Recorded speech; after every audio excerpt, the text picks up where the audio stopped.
The only possible way to achieve a goal is to have that goal be reasonable and to manage your expectations.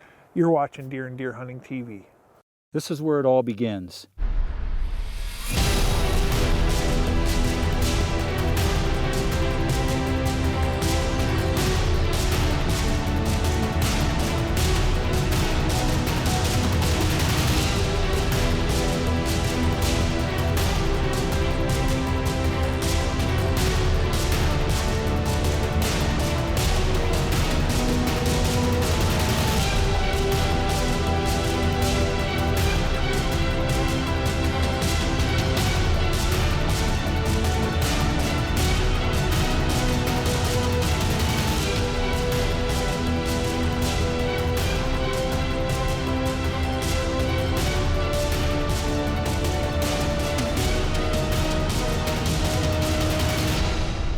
This is Deer and Deer Hunting TV. So is it realistic for you to set a goal of how big a buck you want to shoot on a property, whether you lease, rent, or own it, or just hunt on it and a friend's letting you do whatever you want? Well, yes and no. I hate to pour cold water on you here, but guess what? Unless you own a 40 in a primo location, or a 20, or an 80, or a 120, even a 200-acre property, you're probably not going to be going ahead and shooting a heck of a lot of 200-inch bucks off there.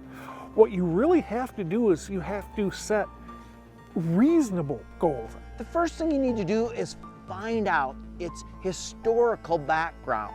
And you do that by going to Boone & Crockett or Pope & Young. Pope & Young is the archery record-keeping organization, and Boone & Crockett records all trophies. You can look through past recorded trophies and see if the county produces any big bucks, but make sure you check the dates. If the county you're in isn't killing a 160-inch buck every single year, well, you know what? Setting a goal that you're going to kill a 160-inch buck each year probably isn't a realistic goal.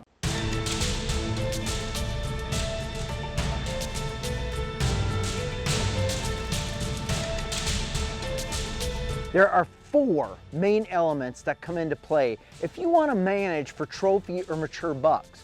Of course, age, how old is the buck and how old can you get bucks on that land? Genetics, whoo, that is huge. Habitat, do you have enough refuge and escape cover and enough food? And finally, herd density. How many deer are around? And do you have enough deer to so-called play with to grow a few up into those huge proportions? As a matter of fact, when it comes to inches of antler, so much of it has to do with genetics, nutrition, luck of the draw, age, that managing for inches is tough. You're much, much better off, generally speaking, managing for age, trying to get deer to a certain specific age. You also need to know what's going on around you. What are the neighbors doing? If you can get a few of your close neighbors involved in quality deer management, then you have a better chance of producing big bucks on your own property. Because any buck that wanders off, and those 2.5-year-olds and 3.5-year-olds and 4.5-year-olds, they're the players, they want to wander off, they're going to get shot if they cross the fence.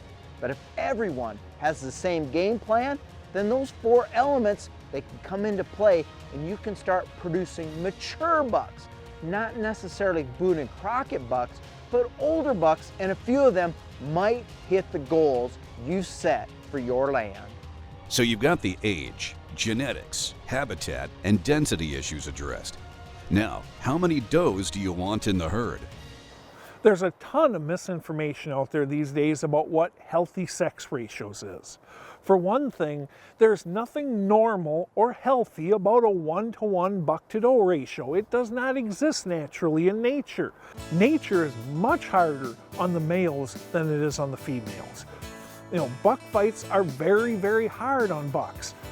The rut itself, even if you're not getting in a fight, mature bucks tend to lose 25 to 30% body weight during a little over a month of the year. Add all that stuff up together and the mortality rate on bucks is much higher than it is on does. So no, A 1-to-1 buck-to-doe ratio is not natural, and frankly, it's not healthy either.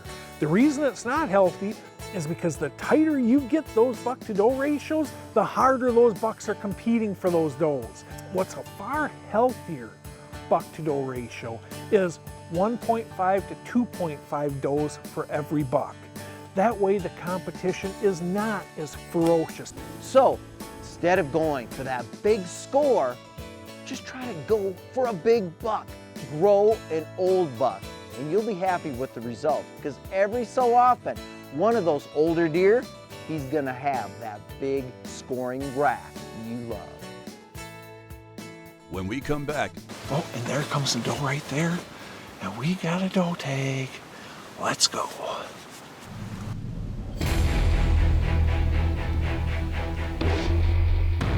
this is Deer and Deer Hunting. Deer and Deer Hunting is brought to you by Scent Killer Gold with Hunt Dry Technology Plus. Apply it, try it, and go hunt. Hornady, accurate, deadly, dependable. Get armed and deadly with Easton FMJ arrows. And by TenPoint Crossbow Technologies. There is no substitute.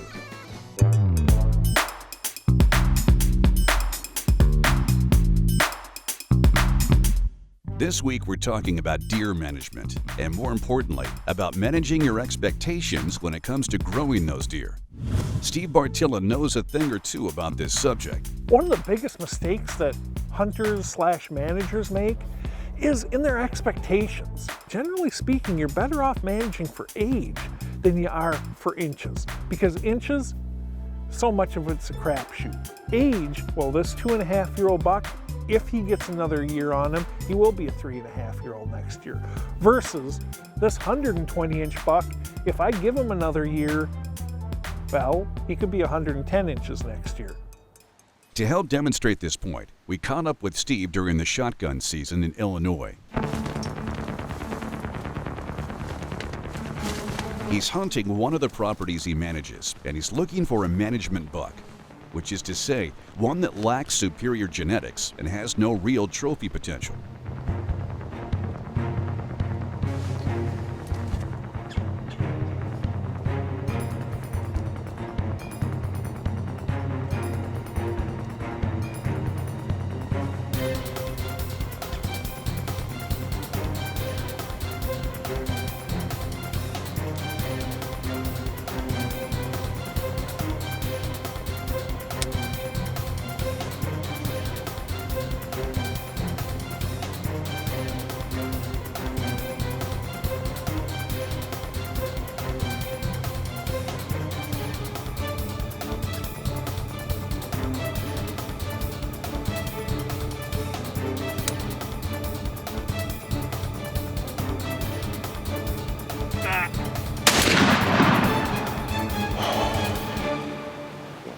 I just rolled a management buck.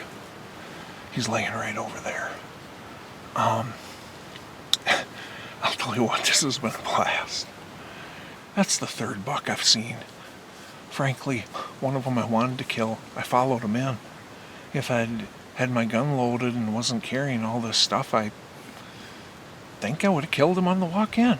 But then I wouldn't have got any of it on film. Not that that's the end of the world for me, but you know what, when it comes to firearms hunting, I like to bring you guys along when I can. And man, to me, firearms hunting is a blast. This is fun.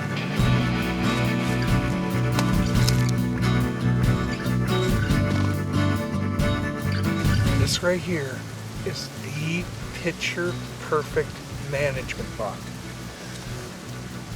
No brows, not much for tine length, no beams, 3.5 years old, perfect, mission accomplished.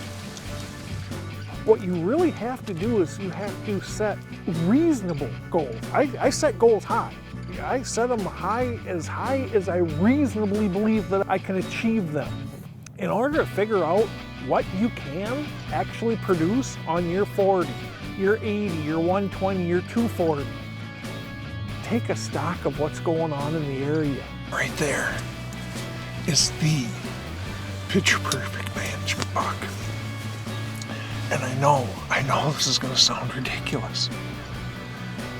I couldn't be happier. He is the buck I wanted to kill. He doesn't even go 100 inches. Shooting management bucks is not for everyone, frankly. Honestly, it's not for most people. What I enjoy doing, though, is managing properties for clients. And that's what I'm doing here. I'm managing. Oh, and there comes the doe right there. And we got a doe tag. Let's go.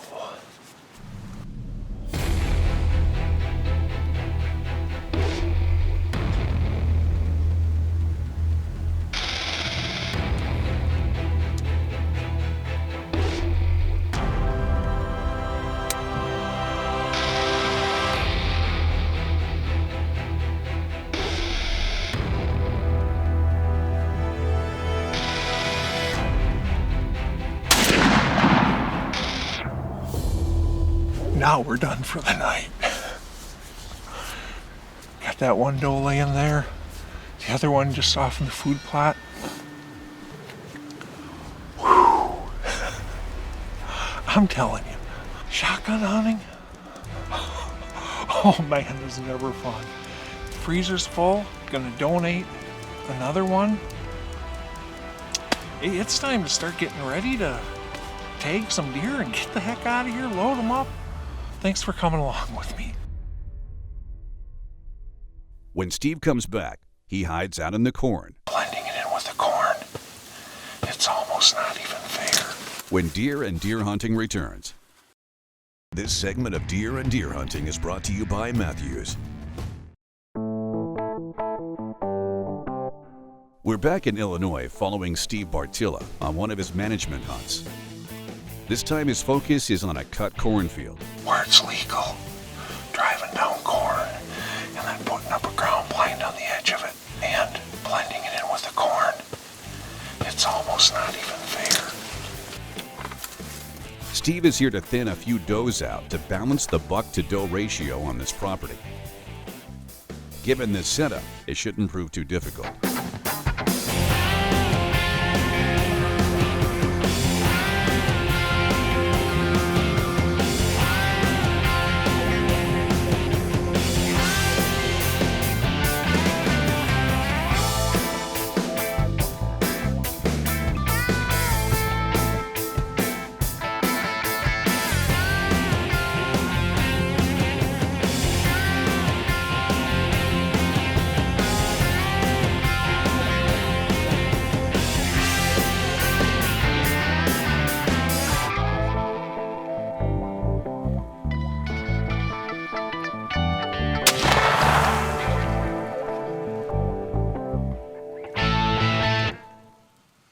The shot on this doe looked good, so Steve was content to sit back and wait for more. Before long, the does were back, and he was ready to fill doe tag number 2.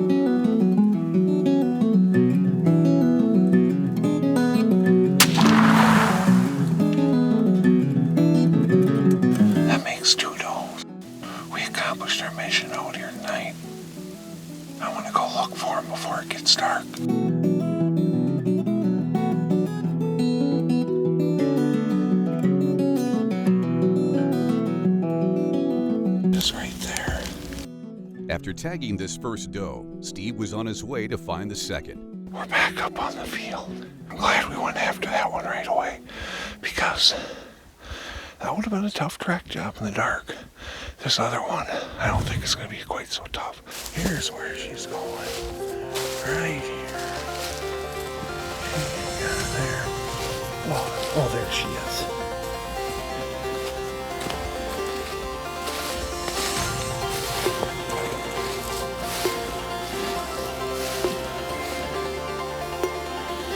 That is the way a blood trail is supposed to go. I knew I smoked her. This one here was easy. I'm gonna go back, I'm gonna get the truck, I'm gonna get my stuff.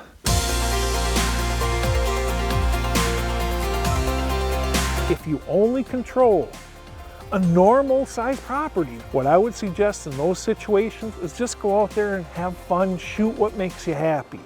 Instead of having your goal to maybe grow a 170 net typical class whitetail, which by the way is pretty cool, you really should be setting just trying to grow deer and let them be as old as they can be. The genetics thing, that'll play out. You're gonna find out soon enough how big a buck you can grow. But you will have that satisfaction of knowing you've brought a 2.5-year-old or a 3.5-year-old deer up to that 4.5-year-old or 5.5-year-old or beyond range. Grow an old buck and you'll be happy with the result. Deer and Deer Hunting is brought to you by Analogics. Protect your herd with the power of science. Thompson Center, America's master gunmakers. SEVR Broadheads, straight through it. Hunter Safety System, stay connected. And by Cuddeback, more deer, fewer blanks.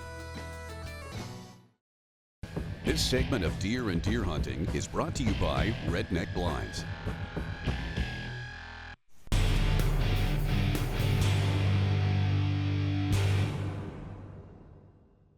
One of the biggest things that we can do to improve our hunting ground is simply not hunt specific areas.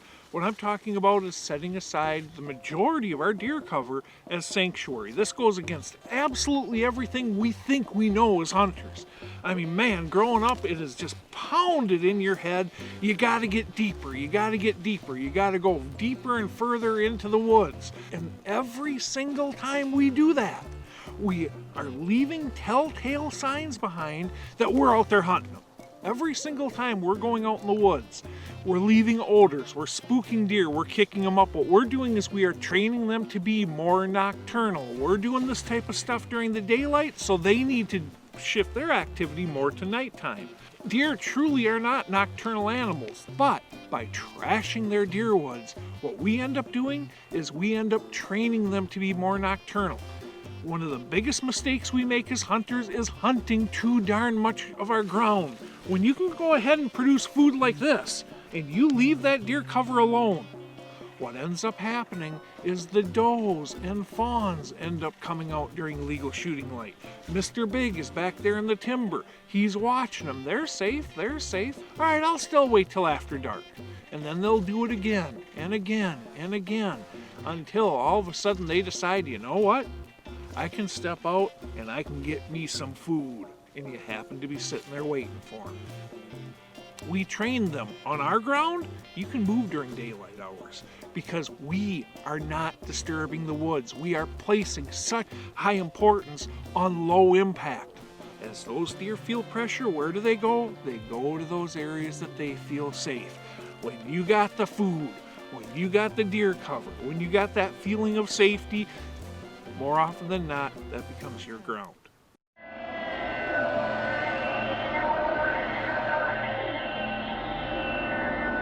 I think the jury's still out on whether the sight of a trail camera actually spooks some deer. You know, there are hunters that say absolutely they do, and other hunters will tell you, no way. I think the truth's probably somewhere there in the middle. But I think we can all agree that there's no harm in trying to make our trail cameras as inconspicuous as possible. And I'm not just talking about spooking deer. Trail cameras are expensive, and anything you can do to keep them out of the hands of thieves should be a high priority for you as well. So we're going to look at a few ways that you can make your cameras just a little bit less noticeable in the woods.